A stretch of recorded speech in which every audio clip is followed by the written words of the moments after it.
C'est une des plus grandes civilisations que le monde ait connue.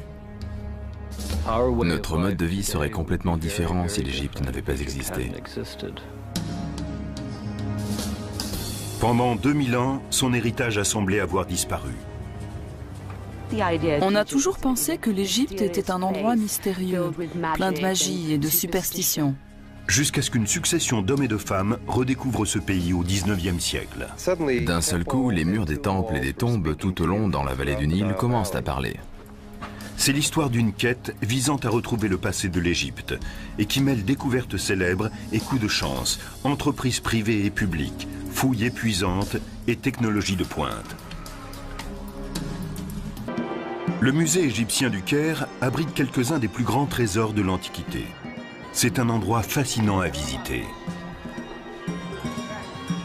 Ici, les autorités égyptiennes et des spécialistes de l'informatique ont uni leurs forces pour découvrir les secrets d'une civilisation. Dans le cadre d'un projet ambitieux appelé l'Éternelle Égypte, des milliers d'objets comme cette statue de scribe assis ont été numérisés et entrés dans une immense base de données accessible à tous via Internet.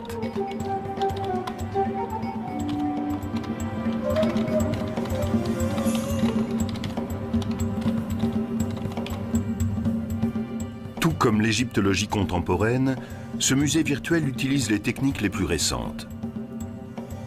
Mais le désir de percer les mystères, lui, ne date pas d'aujourd'hui.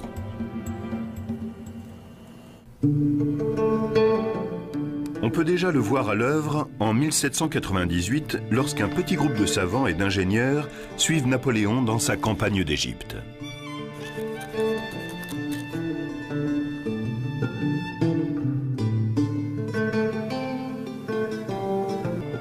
Mais Napoléon ne s'intéressait pas uniquement à l'Égypte de son temps. Il était également curieux de son mystérieux passé. Presque tout ce qu'on savait prenait sa source chez les classiques. C'était souvent limité et inexact. Il y avait aussi la Bible, dont les interprétations étaient souvent fausses. Pour prolonger leurs observations, des scientifiques s'aventurent dans le désert qui entoure le Caire. Ils y découvrent des constructions très anciennes, les fameuses pyramides et le mystérieux sphinx de Gizeh. Mais un homme va oser s'aventurer plus loin. C'est le baron Dominique Vivant Denon, ancien diplomate et dessinateur accompli. En arrivant en Égypte, il est bien décidé à pister les Égyptiens de l'Antiquité et à descendre plus loin sur le Nil. Napoléon donne l'ordre à une de ses divisions d'envahir le territoire jusque-là inconnu qui s'étend au sud de Gizeh. Denon est impatient de se joindre à eux. Le voyage est rude, la région est infestée de bandits, l'armée est sous la menace constante d'une attaque. Mais arrivée à 700 km au sud du Caire, la troupe ne regrette pas d'avoir traversé ces épreuves. Autour de Luxor se trouve le groupe de monuments le plus important d'Égypte. C'est ici, dans l'ancienne capitale, Thèbes, que s'élèvent les grands temples de Karnak et de Luxor. Et sur la rive ouest du Nil, on trouve le Ramesséum et les sanctuaires de Médine Abou. Denon n'arrête pas de dessiner ce qu'il voit. Il est le premier Européen à croquer ces magnifiques œuvres d'art. Et ce n'est qu'un début. Il poursuit son voyage avec l'armée et pendant 6 mois, il va découvrir encore d'autres édifices, parfois au risque de sa vie. En juin 1799, Denon regagne le Caire où une terrible surprise l'attend. La flotte britannique a vaincu les renforts français. L'expédition est un échec pour Napoléon. Le temps presse. L'empereur donne l'ordre aux savants qui restent sur place de continuer l'œuvre de Denon. Au cours des 2 années suivantes, cartographes, architectes, ingénieurs fouillent le pays et établissent une description de l'Égypte détaillée, héritage de l'expédition qui restera longtemps d'actualité. Voici la première édition de la description de l'Égypte publiée par le gouvernement français à la suite de la campagne de Napoléon en Égypte en 1798. Philippe Croum est le directeur de la bibliothèque de livres anciens de l'Université américaine du Caire. C'est une étape importante pour l'étude de ce pays. Cela n'avait jamais été fait auparavant. Ils voulaient vraiment apprendre le maximum de choses, le tout dans une perspective scientifique.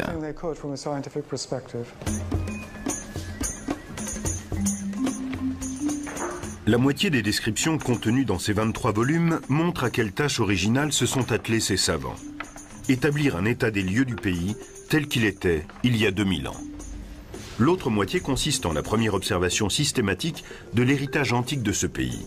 On y trouve les croquis d'architecture détaillés de centaines de monuments. Thèbes et Luxor. Et conservés pendant des milliers d'années grâce au climat sec du pays, des rouleaux de papyrus, des animaux momifiés et les dépouilles de certains personnages. Nous avons ici la tête d'une momie découverte à Thèbes. Quand ce travail de titan est publié en Europe en 1809, il fait sensation. Son ampleur, la taille de l'entreprise indiquait que l'Égypte était plus riche en sites archéologiques que n'importe quelle autre région du monde. On tenait la preuve irréfutable que ce monde était beaucoup plus vieux et mystérieux qu'on le pensait jusque-là. On savait que derrière la grandeur de Rome, il y avait la grandeur de la Grèce. Et soudain, il apparaissait clairement que derrière la Grèce, il y avait l'Égypte. Mais l'ouvrage « Description de l'Égypte » a ses limites. Il y a 200 ans, l'archéologie en était à ses débuts. Personne n'était capable de lire les hiéroglyphes, cette écriture de l'Égypte ancienne. Les savants de Napoléon rassemblent des documents sur leurs étonnantes découvertes, mais ils ignorent tout des idées, des croyances et de l'histoire des gens qui ont créé ces merveilles. Heureusement, une stèle déterrée au fort de Rosette, sur la côte méditerranéenne de l'Égypte, va bientôt tout changer. Tout est en place pour permettre les grandes découvertes de l'égyptologie.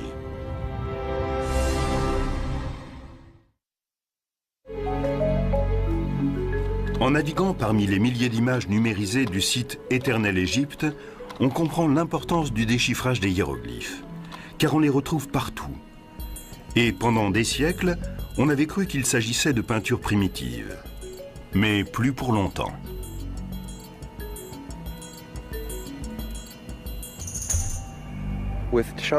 Champollion parvient à déchiffrer les hiéroglyphes et d'un seul coup, les murs des temples et des tombes tout au long dans la vallée du Nil commencent à parler.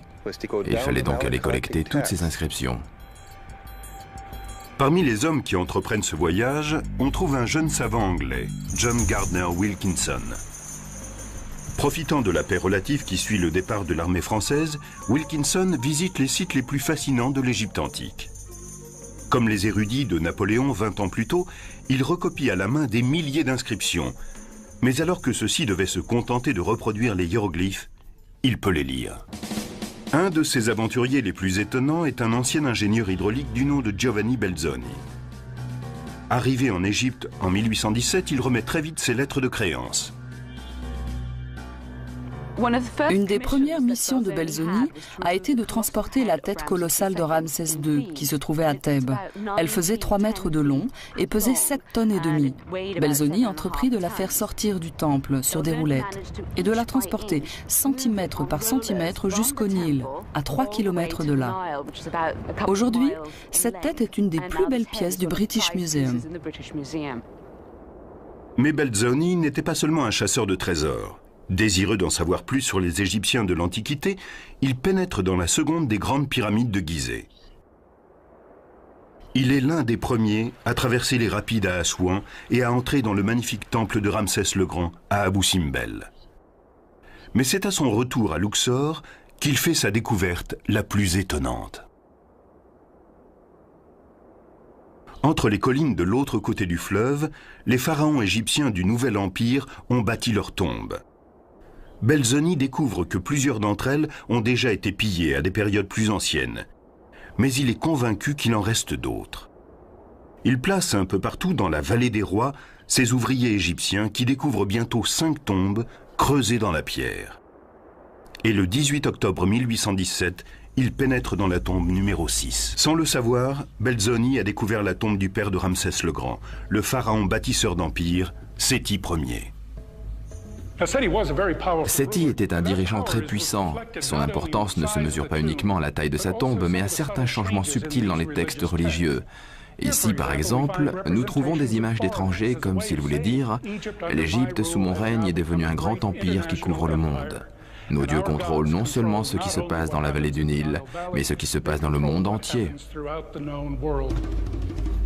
À 135 mètres derrière la façade du temple, Belzoni découvre finalement la chambre funéraire de Séti.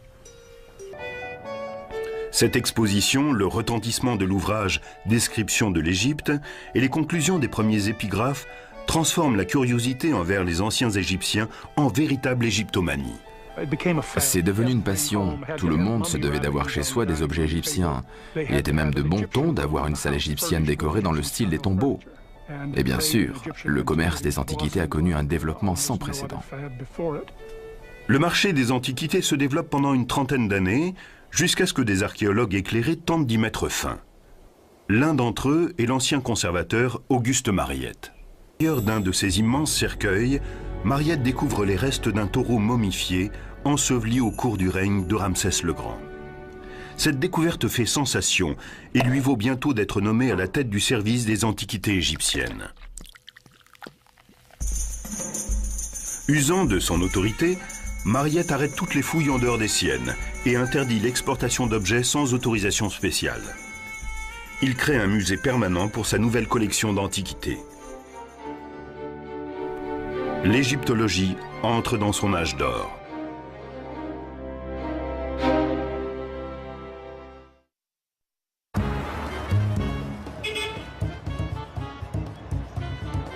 Situé au cœur même du Caire, le musée égyptien attire aujourd'hui plus de 6 millions de visiteurs par an. Un guide numérique permet aux visiteurs de consulter l'immense base de données sur l'Égypte éternelle, tout en admirant de nombreux objets d'une grande beauté. Cette façon de les regarder non comme des œuvres d'art, mais comme le témoignage d'une civilisation antique, a débuté à la fin du XIXe siècle grâce à la grande romancière anglaise Amelia Edwards.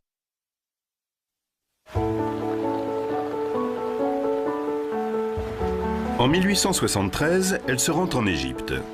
Comme beaucoup d'autres touristes, elle visite le plateau de Gizeh, émerveillée par ces édifices créés par la main de l'homme et fascinée par les gens qui les ont bâtis. Mais elle veut aller plus loin. Elle monte sur un bateau luxueux, un dahabaya, et commence une croisière de 1500 km sur le Nil. Mais plus au sud, elle est effrayée par ce qu'elle voit. Malgré les efforts de Mariette pour préserver les richesses de l'Égypte, les touristes défigurent encore les monuments. Et les archéologues amateurs dégradent les inscriptions qu'ils cherchent à déchiffrer. Les statues colossales de Ramsès le Grand à Abou Simbel n'y échappent pas. La découverte de la tombe de Toutankhamon inaugure une ère sans précédent dans l'activité archéologique de la vallée du Nil. Un événement important a bientôt lieu en 1939 près de la ville de Tanis, située dans le delta du Nil. Un archéologue français, Pierre Montet, découvre non pas une, mais 6 tombes royales intactes. Elles contiennent les trésors fabuleux de plusieurs pharaons de l'ancienne Égypte. Mais cette découverte est éclipsée par les conflits qui déchirent le monde. Quand éclate la Seconde Guerre mondiale, de nombreux égyptologues quittent le pays. 13 ans plus tard, la révolution égyptienne fait table rase de la domination européenne. À présent indépendants, les égyptologues égyptiens commencent à faire des découvertes fascinantes.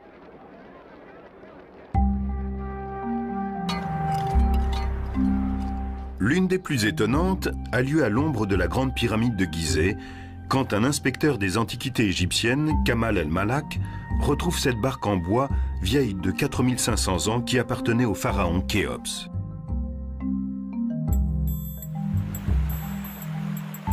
On commence à voir de plus en plus clairement qui étaient les souverains d'Égypte. Mais les spécialistes continuent à se pencher sur la vie quotidienne du peuple.